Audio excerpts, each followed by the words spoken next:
세번역 사도신경으로 신앙 고백하겠습니다. 저는 전능하신 아버지 하나님 천지의 창조주를 믿습니다. 저는 그분의 유일하신 아들 우리 주 예수 그리스도를 믿습니다.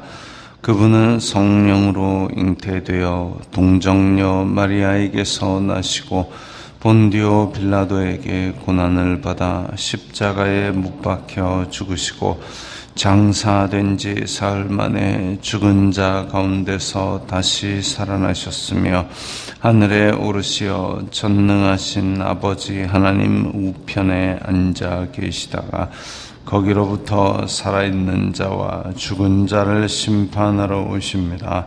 저는 성령을 믿으며 거룩한 공교회와 성도의 교제와 죄를 용서받는 것과 몸의 부활과 영생을 믿습니다. 아멘. 거룩하신 하나님 아버지 감사합니다. 간밤에도 편히 쉬게 해주시고 새벽에 기도하는 자리에 불러주시니 감사합니다. 이 시간 저희들 마음 중심으로 주님을 경외하게 하여 주시옵소서. 예수님 이름으로 기도드리옵나이다. 아멘. 찬송가 372장입니다.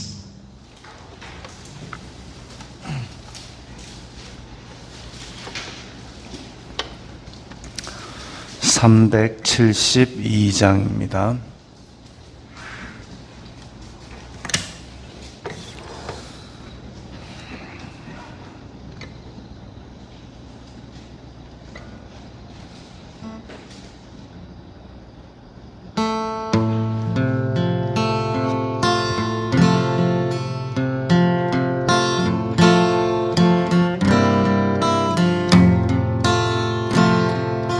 그 누가 나의 괴로움 알며 또 나의 슬픔 알까. 주밖에 누가 알아주랴. 영광 할렐루야. 나 자주 넘어집니다. 주여, 나 자주 실패합니다. 오 주여, 그 누가 나의 괴로움 알며 또 나의 슬픔 알까. 주밖에 누가 알아주랴. 영광 할렐루야.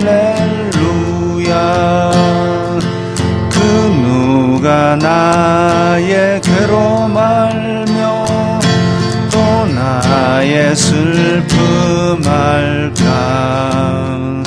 주밖에 누가 알아주랴. 영광 할렐루야. 나 슬픈 일 당합니다. 오 주여, 나 심히 괴롭습니다. 오 주여, 그 누가 나의 괴로움 알며 또 나의 슬픔 알까. 주밖에 누가 알아주랴. 영광 할렐루야. 그 누가 나의 괴로움 알며 또 나의 슬픔 알까. 주밖에 누가 알아주랴. 영광 할렐루야. 저막이 유혹합니다. 오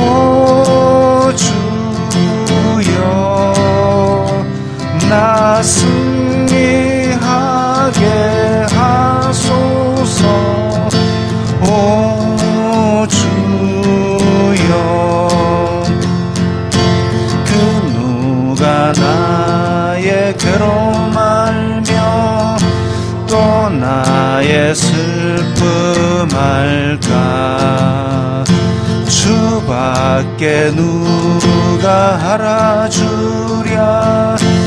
영광 할렐루야.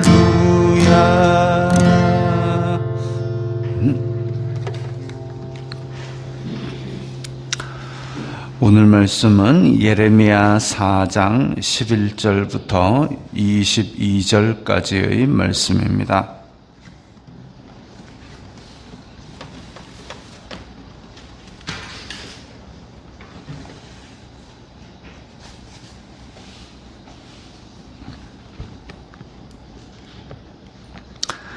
예레미야 4장 11절부터 22절까지의 말씀 함께 읽겠습니다. 그때에 이 백성과 예루살렘에 전할 자가 있어서 뜨거운 바람이 광야에 있는 헐벗은 산에서 내 딸 백성에게 불어온다 하리라. 이는 키질하기 위함도 아니요 정결하게 하려 함도 아니며 이보다 더 강한 바람이 나를 위하여 오리니 이제 내가 그들에게 심판을 행할 것이라.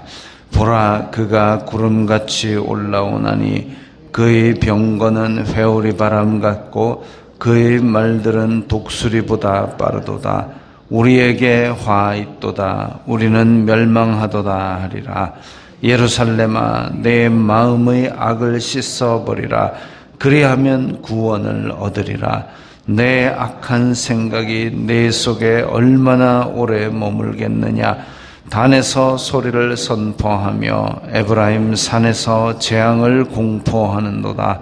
너희는 여러 나라에 전하며 또 예루살렘에 알리기를 애워싸고 치는 자들이 먼 땅에서부터 와서 유다 성읍들을 향하여 소리를 지른다 하라. 그들의 밭을 지키는 자같이 예루살렘을 애워싸느니 이는 그가 나를 거역했기 때문이니라. 여호와의 말씀이니라. 내 길과 행위가 이 일들을 부르게 하였나니 이는 네가 악함이라. 그 고통이 내 마음에까지 미치느니라. 슬프고 아프다. 내 마음속이 아프고 내 마음이 답답하여 잠잠할 수 없으니 이는 나의 심령이 나팔소리와 전쟁의 경보를 들음이로다. 패망에 패망이 연속하여 온 땅이 탈취를 당하니 나의 장막과 휘장은 갑자기 파멸되도다. 내가 저 깃발을 보며 나팔소리 듣기를 어느 때까지 할꼬. 내 백성은 나를 알지 못하는 어리석은 자요 지각이 없는 미련한 자식이라. 악을 행하기에는 지각이 있으나 선을 행하기에는 무지하도다. 아멘. 자, 오늘 본문에서는 화자가 말하는 음성이 세 종류가 나옵니다. 예레미야가 받은 하나님의 말씀과 그리고 예레미야의 개인적인 울부짖음과 그리고 하나님의 음성, 이렇게 세 종류가 있습니다. 11절에 보면 뜨거운 바람이 광야에 있는 헐벗은 산에서 내 딸 백성에게 불어온다. 이 뜨거운 바람이 광야에서 불어온다. 이제 지중해 지역은 지금 우리나라는 여름이 더운데 습하지 않습니까? 더우면 습하다 이렇게 생각하고 있는데 중동 사람들은 더운 지역인데도 불구하고 막 꽁꽁 싸매고 다니는 이유가 바람이 일단 닿지만 않으면 그런 대로 낫습니다. 왜냐하면 거기는 건조하기 때문에. 그래서 고온 지중해성 기후의 특징이 고온 건조, 아주 뜨거운데 건조한 바람이 불어오고 그 다음에 온난 습윤, 겨울은 우리나라보다 따뜻한데 촉촉합니다. 지금 뜨거운 바람이 광야에 불어온다라는 얘기는 광야에서 부는 그 뜨겁고 건조한 바람이 확 불어오는데 그래서 이스라엘 전체 이스라엘 땅에만 사람이 살고 그 동쪽이나 그 남쪽에는 광야가 되어 있는 이유가 뜨겁고 건조한 바람이 불어버리면 바싹 말려버리니까 식물들이 살아갈 수가 없습니다. 그래서 그 광야가 비어 있는 겁니다. 그 넓은 땅에 비어 있는 이유가 그렇습니다. 그런데 그 뜨거운 바람이 얼마나 뜨거우면 식물도 살 수 없고 거의 이제 정갈이나 독충 몇 종류만 살아가는 그런 정도의 뜨거운 바람, 그게 피부에 닿으면 얼마나 뜨거운지는 제가 안 맞아봐서 잘 모르겠습니다만은 그 뜨거운 바람이 내 딸 백성에게 불어온다. 이게 이제 생명을 유지하기 어려운 그런 바람입니다. 그런데 키질하기 위함도 아니요 정결하게 하려 함도 아니며 이 바람의 목적을 지금 키질한다. 키질이라는 건 우리가 곡식을 까불러 가지고 내 알곡을 얻어내기 위함이고 또 정결하게 한다. 정결하게 한다는 것은 그 더러운 것들을 뽑아내어서 순수한 것들을 남기기 위함인데 근데 이 뜨거운 바람은 키질하기 위함도 아니고 정결하게 하려 함도 아니라 그럽니다. 하나님의 평소에 하시던 말씀하고는 결이 다르죠.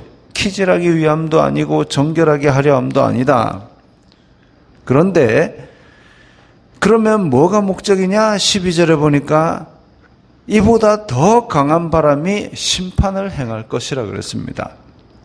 그러니까 사람이 살기도 어려운 그런 심판이 있는데 그게 끝이 아니라 더 심한 심판으로 치는데 그것은 그야말로 완전히 멸절하기 위한 것이다라고 선포하고 있습니다.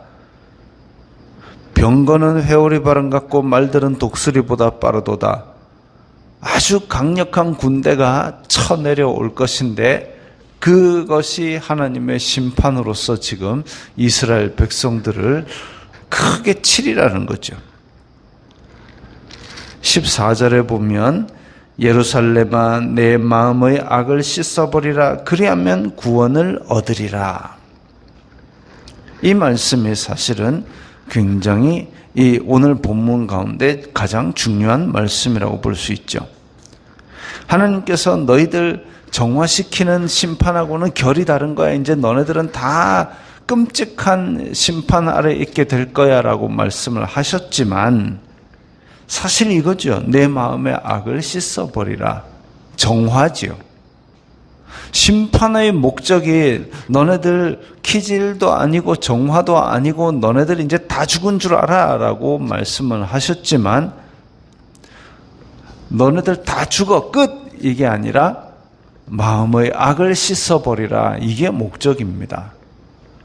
앞에서 이야기하신 키질하는 것 정결하게 하는 것 아니라고 말씀을 하셨지만 살 길을 주신다는 얘기죠. 마음의 악을 씻어버리라 그리하면 구원을 얻으리라. 그래서 키질하기 위함도 아니고 정결하게 하려함도 아니라고 말씀하셨지만 오히려 그걸 강조하고 계신 겁니다. 악을 씻어버리라 그러면 산다. 그렇게 완전히 죽을 수밖에 없는 심판이 오는데 이제 살 길이 아예 없다라고 절망하고 죽음을 향해서 목을 내밀 수밖에 없는 그런 상황인데 아니야 내가 구원할 거야. 하나님께서 안타까운 마음으로 백성들에게 호소하시는 모습입니다. 단에서 소리를 선포하며 에브라임 산에서 재앙을 공포하는도다. 단은 이스라엘 가장 북쪽에 있는 곳입니다. 원래는 사사기 이전에 여호수아가 땅을 나눠줄 때 단 지파는 블레셋 쪽의 땅을 분배받았습니다. 근데 분배받았음에도 불구하고 담대하게 치지 아니하고 그 외에 다른 길로 찾아 헤매다가 저 북쪽에 이스라엘 가장 북쪽에 자리를 잡았다가 나중에는 흐지부지 흔적도 없이 사라졌죠. 어쨌든 이스라엘의 가장 북쪽에 단 그리고 아래쪽 에브라임 산 이러면 이제 북이스라엘 왕국의 가장 남쪽 예루살렘 바로 위쪽 베델 위쪽을 얘기합니다.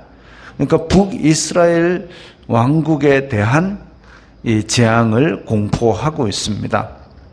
그리고 16절에 보면 유다 성읍들을 향하여 소리를 지른다. 북이스라엘 망하는 것 그것만이 끝이 아니라 남유다 예루살렘 너희들도 안전하지는 않다. 아이고 우리는 하나님의 성전이 있는데 누가 여길 칩니까? 이방인들이 어찌 하나님의 집을 범합니까? 집이 우상이 되면 안 되죠. 예루살렘 성전이 우상이 되어가지고 그 안에만 들어가면 고쳐줄 걸로 착각하고 있습니다. 하나님께서는 하나님의 백성의 한 명 한 명의 그 마음 중심을 보시는데 사람들은 착각하고 자기의 마음을 갈아엎을 생각은 안 하고 하나님의 성전이라는 그 건물을 우상화해서 거기에 가면 산다고 착각하고 있습니다. 그게 아니죠. 17절에 성전에 안 들어가서가 아니라 그가 나를 거역했기 때문이니라. 원인이 나왔습니다. 하나님을 거역했기 때문에 심판이 온다.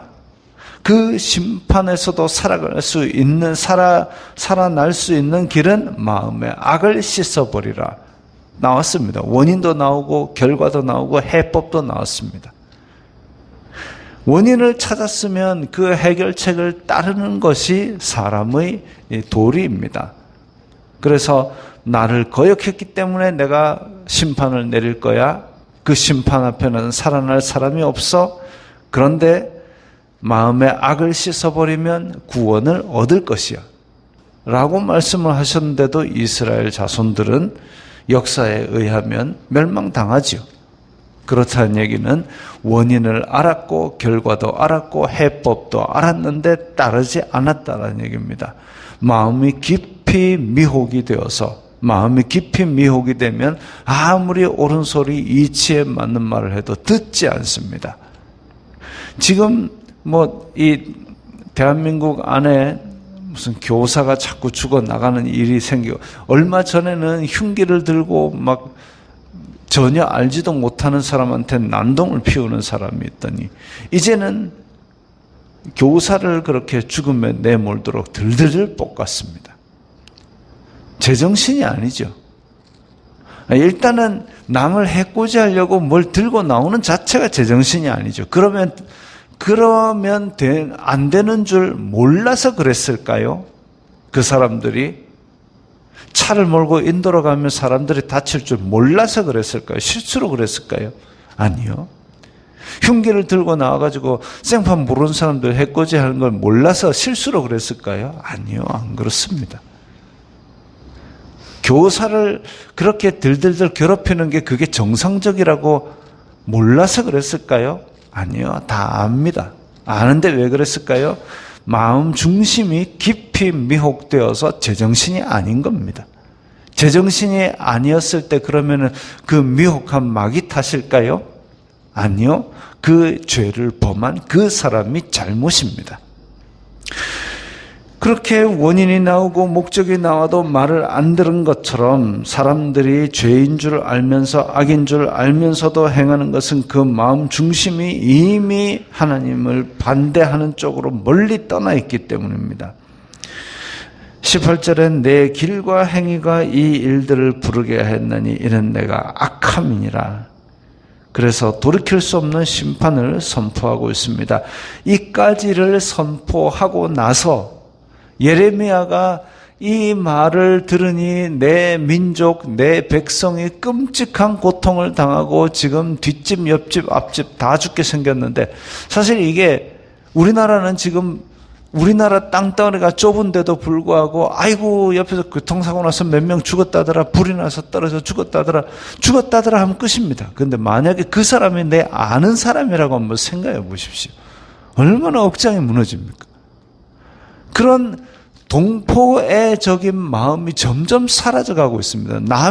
남인데 죽으면 하여튼 그런 난동이 일어나도 나만 안 죽으면 돼. 이런 사고로 빠져나갈 게 아니라 공동체적인 의식을 가지고 그 고통을 같이 마음에 품고 하나님 앞에 엎드리지 않으면 우리에게도 그런 심판이 닥칠 수 있습니다. 그래서 지금 19절부터는 선지자의 탄식이 나옵니다. 슬프고 아프다. 내 마음속이 아프고 내 마음이 답답하여 잠잠할 수 없다. 이 전쟁의 선포를 하고 나니까 너무너무 아프다. 이 지금 19절에 그 원어로는 나의 창자여, 나의 창자여 이렇게 나옵니다. 나의 창자여, 나의 창자여. 이 이제 유대인들은 이제 코가 분노를 상징합니다. 그러니까 히브리어로 하나님은 노를 화내기를 더디하시며라는 부분은 하나님은 코가 길다 이렇게 표현했습니다. 코가 길다라고 직역해 놓으면 우리는 무슨 말인지 모르죠. 코가 길다, 노하기를 더디하신다 이 뜻입니다. 마찬가지로 나의 창자여, 나의 창자여라는 얘기는 내가 억장이 무너지도록 슬프다라는 것을 외치는 선지자의 탄식입니다. 예레미야가 눈물의 선지자라고 하는 것은 이런 탄식이 곳곳에 계속되기 때문입니다. 민족의 아픔을 짊어지고 하나님 앞에 애통하는 모습이죠. 하나님의 사람들, 하나님의 선지자는 사람들 앞에 약한 모습 보이지 않습니다. 에스겔 선지자도 자기의 예언 때문에 부인이 죽고 이렇게 했는데도 그 다음날 허리띠 동이고 나가서 예언했습니다. 눈물 뚝뚝 흘리면서 우리 부인 죽였어요 아니고 하나님께서 선포하신다라고 불꽃같이 내뱉었지만 하나님 앞에서는 엎드려서 한없이 울었습니다. 나의 창자야, 나의 창자야. 우리 왜 중국 고사에도 그런 거 있지 않습니까? 원숭이가 이제 원숭이 새끼가 너무 귀여워가지고 사람이 잡아가지고 배 타고 쭉 내려가는데 그 배 타고 내려가는 강 기슭에 어미 원숭이가 저 따라오면서 소리를 지르는데 나중에 이제 픽 죽어버렸어요. 그래갖고 이제 배를 기슭에 대고 그 어미 원숭이를 찾아보니까 속에 창자가 토막토막 다 끊어졌어요. 그게 단장이라는 얘기입니다. 단장의 미아리 고개가 몸 단장이 아니라 장이 끊어지는 게 단장입니다. 그런 마음으로 예레미야가 지금 민족을 위하여 탄식하고 애통하고 있습니다. 그런데 마지막 22절에 보면 하나님의 탄식도 나옵니다. 내 백성은 나를 알지 못하는 어리석은 자요 지각이 없는 미련한 자식이라. 악을 행하기에는 지각이 있으나 선을 행하기에는 무지하도다. 이 내 백성을 향한 하나님께서는 그 이집트에서 노예 생활하던 이스라엘 자손들에게 너희들은 내 백성이다, 나의 나라다, 제사장 나라를 삼을 것이다. 그렇게 해서 끄집어내가지고 온갖 좋은 것들을 다 챙겨주셨는데도 불구하고, 놀라운 기적도 보여주셨는데도 불구하고, 하나님께서 만드신 물리 법칙이 있고 하나님께서 만드신 자연 법칙이 있는데 그 자연 법칙대로 굴러가는 걸 무시하고 하나님께서 만나로 먹이시고 메추라기를 먹이시고 물 솟아나게 하시고 온갖 것들을 챙겨 구름기둥 불기둥으로 데리고 와가지고 그렇게 약속의 땅에 집어넣어놨는데 이 백성들이 하나님 누구예요? 이때까지 해준 게 뭐예요? 이러고 있다 이거죠. 하나님도 억장이 터집니다. 그래서 내 백성은 왜 나를 모르느냐 이렇게 벌까지 내리는데 그거 버리면 살리라라고 얘기하는데도 왜 살 길을 택하지 아니하고 그렇게 악을 행하는 것으로 멸망을 향하여 달려가느냐라고 안타깝게 애통하고 계십니다. 하나님도 탄식하고 예레미야는 통곡하고 이런 가운데서 이 백성들은 돌이키지 아니하고 어쩌면 지금 말세에 예수님께서 말세에 믿는 자를 보겠느냐 하신 것처럼 지금 말세가 이런 심판을 선포했음에도 불구하고 돌이키지 아니하는 모양새와 비슷하다고 할 것입니다. 우리가 이렇게 주님 앞에 엎드려 기도하는 것은 어쩌면 이 시대의 아픔을 짊어지고 하나님 앞에 기도하라고 부르신 것일 수도 있습니다. 나만을 위한 기도, 나의 부귀 영화를 위한 기도 할 수 있죠. 그러나 그것을 넘어서서 우리 한국 교회와 우리 민족을 위한 기도로서 이 아픔을, 하나님의 아픔을 또 민족의 아픔을 우리가 짊어지고 기도하는 그런 사람들이 되어야 하겠습니다. 기도하겠습니다. 거룩하신 아버지 하나님 감사합니다. 하나님께서 심판을 선포하셨을 때 애타게 하나님의 백성을 부르시는 음성, 그것을 듣고 예레미야도 또한 애타게 민족을 위하여 부르짖었던 것을 봅니다. 주님, 저희들 또한 이 어두운 세상을 향하여 이 민족의 죄악을 지고 한국 교회를 위하여 기도하는 저희들이 되게 하옵소서. 예수님 이름으로 기도드리옵나이다. 아멘.